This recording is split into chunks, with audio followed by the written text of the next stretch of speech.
Oferecimento Autoescola Cruz da Menina. Você na direção certa. Terça-feira, dia 8 de janeiro, vamos meditar o Evangelho de Jesus Cristo, segundo São Marcos, no capítulo 6, versículos de 34 a 44.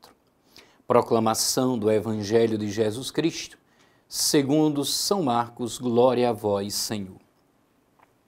Naquele tempo, Jesus viu uma numerosa multidão e teve compaixão, porque eram como ovelhas sem pastor. Começou, pois, a ensinar-lhes muitas coisas. Quando estava ficando tarde, os discípulos chegaram perto de Jesus e disseram: Este lugar é deserto e já é tarde. Despede o povo para que possa ir aos campos e povoados vizinhos, comprar alguma coisa para comer. Mas Jesus respondeu: Dá-lhes vós mesmos de comer. Os discípulos perguntaram: Queres que gastemos 200 denários para comprar pão e dar-lhes de comer? Jesus perguntou: Quantos pães tendes? E de ver.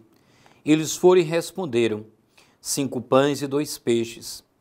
Então Jesus mandou que todos se sentassem na grama verde, formando grupos. E todos se sentaram formando grupos de 100 e de 50 pessoas.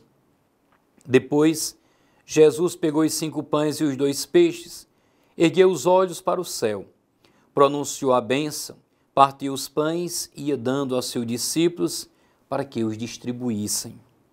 Dividiu entre todos também os 2 peixes. Todos comeram, ficaram satisfeitos e recolheram 12 cestos de pedaços de pão e também dos peixes. O número dos que comeram os pães eram 5.000 homens. Palavra da salvação, glória a vós, Senhor. Depois os despediu, subiu a montanha para orar. Contemplamos como Jesus, depois de despedir os apóstolos e as pessoas, retira-se sozinho a rezar, depois de saciar a multidão.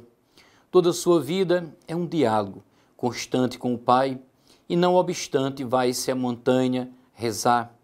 E nós, como rezamos, frequentemente levamos um ritmo de vida atarefado que termina sendo um obstáculo para o cultivo da vida espiritual e não damos-nos conta que é tão necessário alimentar.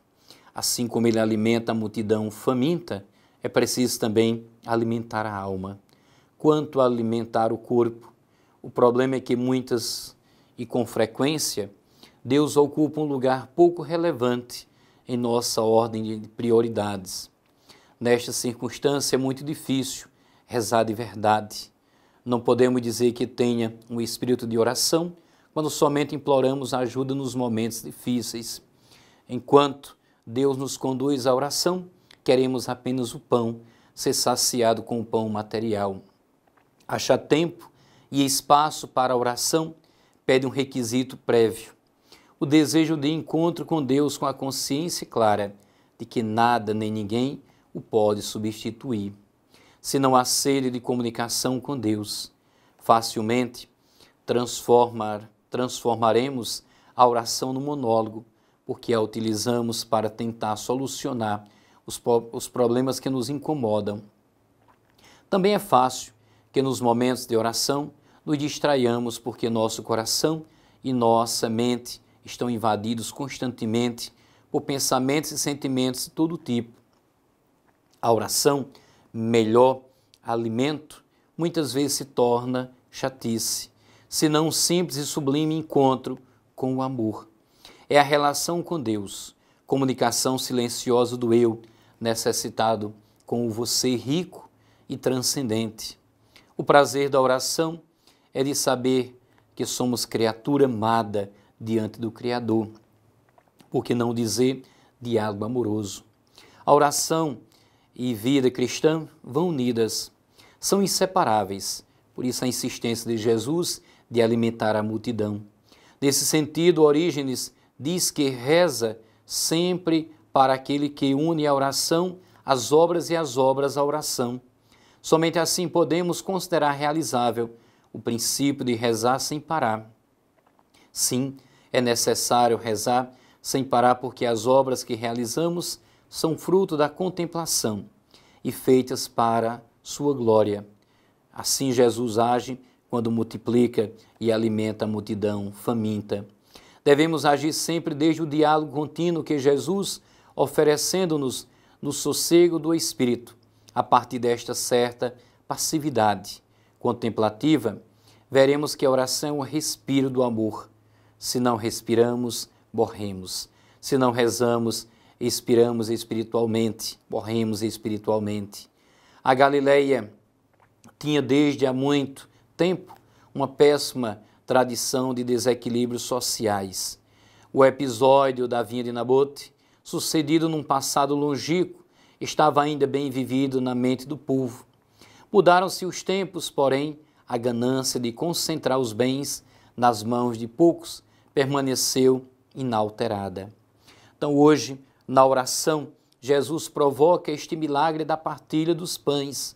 Foi na contramão desta mentalidade, visando incentivar a criação de uma sociedade diferente, na qual os bens deste mundo fossem partilhados entre todos. É a chamada oração, a união da oração com a partilha. Fato notável é que a lição da partilha teve como ponto de partida a pobreza e não a abundância de bens. Poderia ter acontecido assim: uma pessoa rica, possuidora de muitos recursos, ter se servido deles para alimentar a multidão faminta. Ou mesmo Jesus, percorrendo ao poder recebido do Pai, ter milagrosamente feito aparecer uma montanha de pães com os quais todos se pudessem saciar. É o encontro entre fé e oração. Nada disto tratava-se de um repartir com o próximo, senão um processo de conversão contínua, converter o nosso coração mediante o fruto da oração para estar neste diálogo amoroso, a partilha que começa no pouco, a partir do pouco que temos da experiência com Cristo. Deus abençoe a todos. Oferecimento Autoescola Cruz da Menina. Você na direção certa.